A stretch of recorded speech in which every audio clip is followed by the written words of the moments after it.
Bienvenue dans ce nouvel épisode où nous plongeons au cœur d'un récit ancien et chargé de mystères. Dieu révèle à Adam et Ève les raisons profondes de leur chute, leur explique les conséquences de leur péché, ouvre la voie à une réconciliation avec les bêtes et dévoile le moment où l'humanité perd sa nature lumineuse. Une histoire de rupture, de perte, mais aussi d'espoir et de renaissance.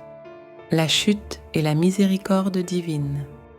Tout-Puissant les regarda, car ils s'étaient tués à cause d'un grand chagrin. Mais il décida de les relever et de les consoler. Il leur envoya donc sa parole pour qu'ils se lèvent et soient ressuscités sur le champ. Et le Seigneur dit à Adam et Ève: « Vous avez transgressé de votre propre volonté, en sorte que vous êtes sortis du jardin dans lequel je vous avais placé. Vous avez transgressé de votre plein gré, par votre désir de divinité, de grandeur et d'un état élevé. Comme moi, aussi je vous ai privé de la nature lumineuse dans laquelle vous étiez auparavant. Et je vous ai fait sortir du jardin vers cette terre, rude et pleine de tribulations.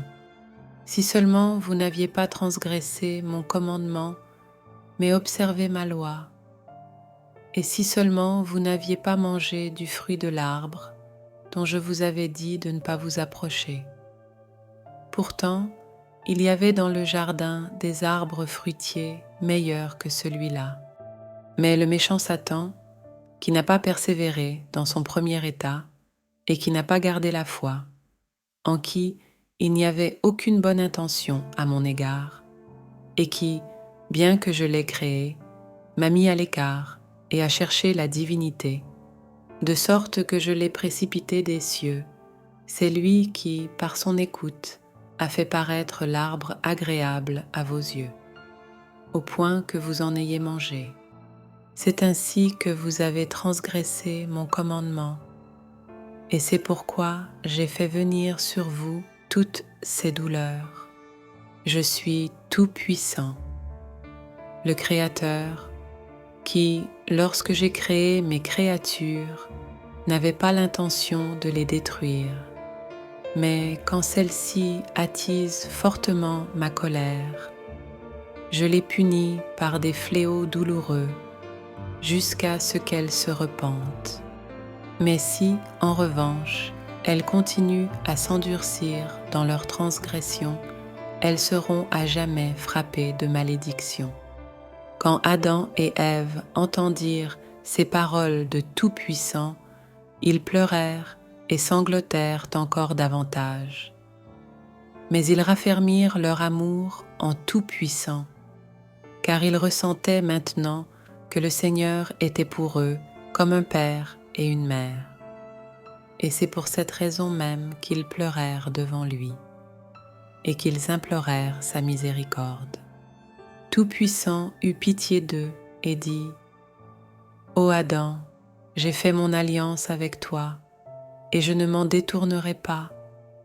Je ne te laisserai pas non plus retourner dans le jardin jusqu'à ce que mon alliance des 5 grands jours et demi soit accomplie. » Et Adam dit à Tout-Puissant: « Seigneur, tu nous as créés et tu nous as rendus aptes à être dans le jardin. Et avant que je transgresse, tu fis venir à moi toutes les bêtes pour que je les nomme. Ta grâce était alors sur moi, et j'ai nommé chacun d'eux selon ta volonté, et tu les as tous soumis à moi.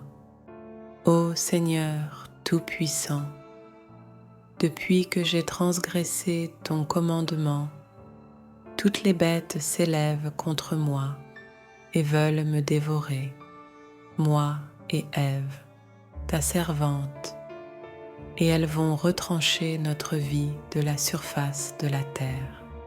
Je te supplie, ô Tout-Puissant, puisque tu nous as fait sortir du jardin et que tu nous as fait séjourner dans un pays étranger, que tu ne laisses pas les bêtes nous faire du mal. » Lorsque le Seigneur entendit ces paroles d'Adam, il eut pitié de lui et considéra qu'il avait dit vrai, que les bêtes des champs se lèveraient et le dévoreraient, lui et Ève, car lui, le Seigneur, était en colère contre eux deux à cause de leur transgression.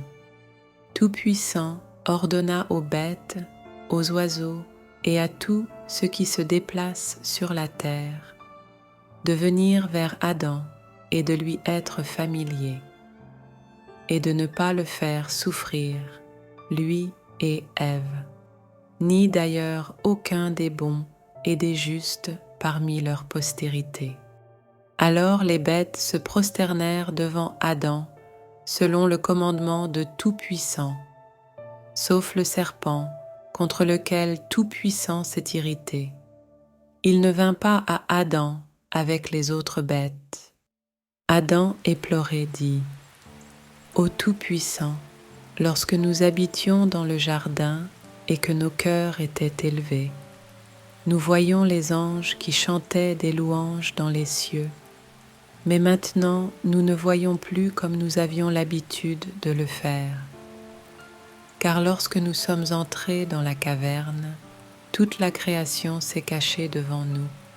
Le Seigneur Tout-Puissant dit à Adam: Lorsque tu m'étais assujetti, tu avais en toi une nature lumineuse, et c'est pourquoi tu pouvais voir les choses célestes.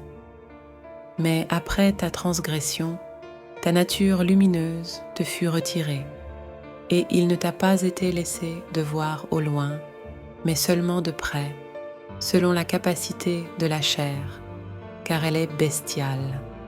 Après qu'Adam et Ève eurent entendu ces paroles de Tout-Puissant, ils prirent leur chemin en le louangeant et adorant d'un cœur douloureux. Et Tout-Puissant cessa de communier avec eux.